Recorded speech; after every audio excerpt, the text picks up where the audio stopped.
안녕하세요. 면 요리를 전문으로 리뷰하는 면슐랭 가이드입니다. 오늘은 전 세계에서 가장 많이 팔린 라면으로 유명한 인도네시아 미고랭 라면을 리뷰하려 합니다. 세계 어딜 가나 면 요리가 없는 나라는 거의 없죠. 베트남 쌀국수, 이탈리아 스파게티, 일본 라면과 우동, 태국의 팟타이 등등. 그리고 인도네시아에는 미고랭이 있습니다.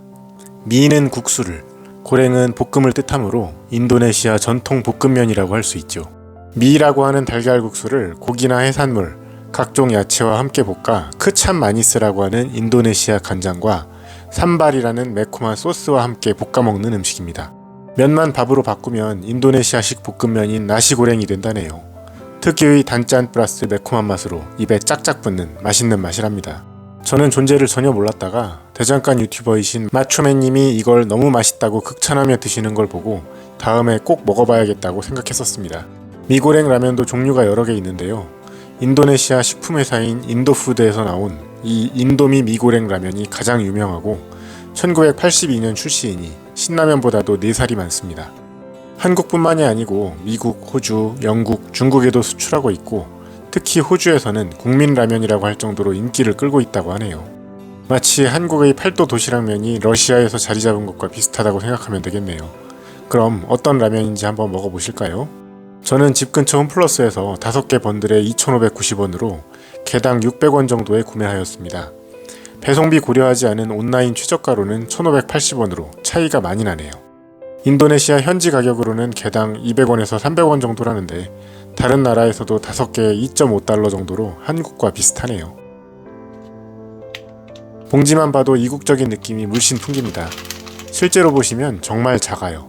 한국의 진라면 같은 일반 라면이 120g인데 이건 80g이니 3분의 2 정도 분량이라고 생각하시면 됩니다. 까보겠습니다. 태생이 저렴한 라면답게 구성이 단출하네요. 유성 스프와 간장 스프, 그리고 분말 스프가 2종류 있습니다. 시즈닝 파우더는 짜베 고춧가루인데 짜베는 인도네시아 고추로 청양고추보다 1.5배 맵다고 하네요. 크찹과 미약 분부로 된 유성 스프가 따로 있어요. 분부는 인도네시아어로 양념이라는 뜻이라고 하네요. 면은 파뮤에 튀긴 걸로 한국 라면과 다르지 않아요. 오리지널 미고랭은 달걀면인데 이건 그냥 일반 면입니다. 시즈닝 파우더는 딱 양념 감자에 뿌려 먹는 순한 치킨 맛 파우더입니다. 맛도 비슷해요. 그럼 끓여보겠습니다. 조리 방식은 한국 볶음면과 똑같아요. 처음에는 비비고 두 번째는 볶아 먹어보겠습니다. 3분 동안 면을 삶아줍니다. 설명서에는 미리 모든 양념을 섞어 놓으라는데 저는 그냥 바로 비비겠습니다. 간장이 한국 간장과 달리 점도가 완전 높네요. 진득한 게 짜장 소스 비슷해요. 완성입니다. 일단 비주얼은 별로 맛있어 보이지 않네요. 울순정은 고명이 아예 없으니 뭔가 많이 허전합니다. 먹어보겠습니다. 맛은 있는데 요리가 아니고 불량식품 같은 맛이 나요. 아까 시즈닝이 양념감자 순한 맛 비슷하다고 말씀드렸는데 딱 그 맛이네요. 정확히 3분 삶았는데 면이 약간 퍼졌고요. 물기를 꼭 짜진 않았는데 물기가 더 없어야 맛있을 것 같네요. 그리고 기름 양이 많아 좀 느끼해요. 양이 적어 성인 남성들은 3분 컷 가능하겠네요. 이건 순정으로 먹으라고 나온 라면이 아닌 것 같은데 한국 볶음면이나 비빔면들과 다르게 스프 양이 많지 않아 지금 간이 딱 맞아요. 튜닝 버전을 끓일 때는 부재료 때문에 추가로 간을 해야겠네요. 그럼 튜닝 버전을 끓여보겠습니다. 식용유, 굴소스, 새우, 소세지, 양파, 대파, 숙주, 다진 마늘, 달걀을 준비했습니다. 라면 1개는 인간적으로 너무 적어 2개 준비합니다. 2개를 해봐야 팔도 비빔면 1개 반 분량입니다. 먼저 식용유를 두르고 달걀을 스크램블로 익혀줍니다. 반숙으로 할까도 생각했지만 면과 잘 섞어 먹으려고 그냥 익혔습니다. 익힌 달걀을 따로 담아주고요.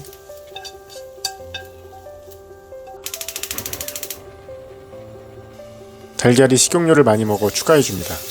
먼저 다진 마늘을 볶아주고요. 대파도 볶아줍니다.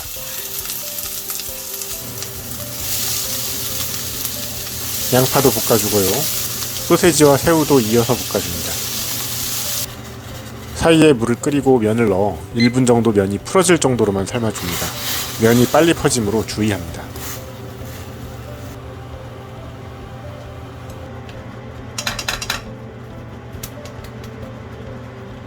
면과 굴소스, 분말 스프, 크찹 간장, 시즈닝 오일을 넣어줍니다.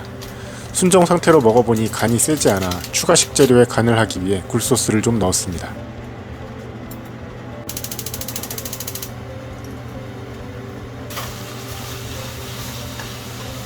다시 불을 켜고 볶다가 달걀을 다시 넣어주고요.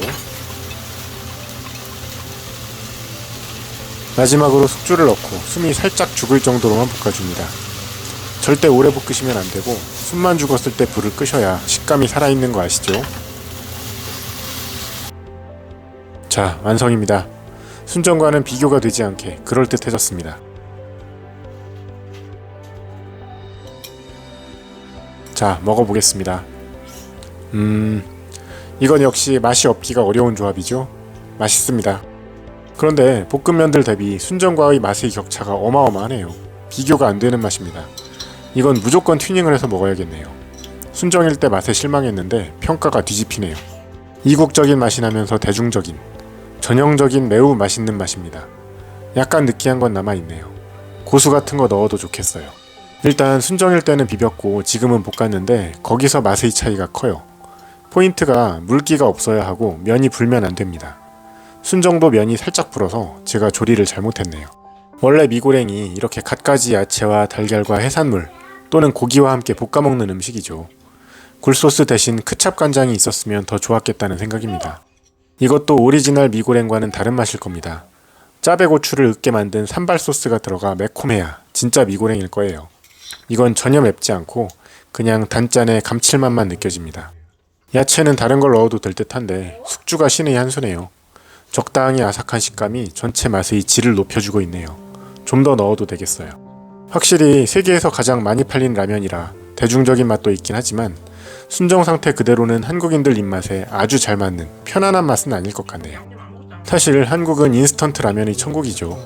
워낙 훌륭한 맛으로 상향평준화가 된 한국에서 굳이 외국 볶음면까지 일상적으로 사다 놓고 먹을 정도는 아닐 것 같고요. 가끔 별미로 이국적인 맛을 느끼고 싶을 때 한 번쯤 사다 먹어도 좋겠다는 생각입니다. 경험해 본 적 없는 손님들 곁다리 초대 음식으로 괜찮겠네요. 튜닝은 필수겠고요. 그런데 사실 라면의 중요한 의미 중 하나는 바로 편의성이죠.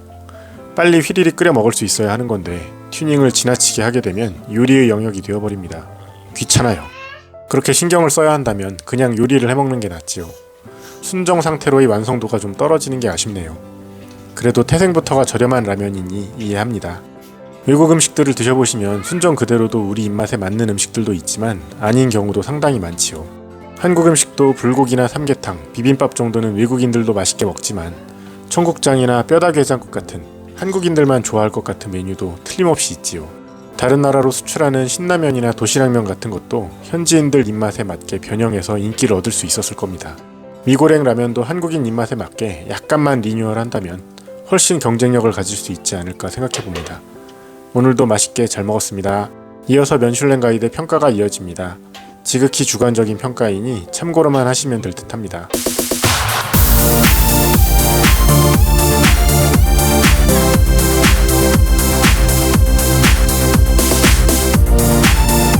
시청해주셔서 감사합니다. 구독과 좋아요는 더 나은 영상을 만드는 데 도움이 됩니다.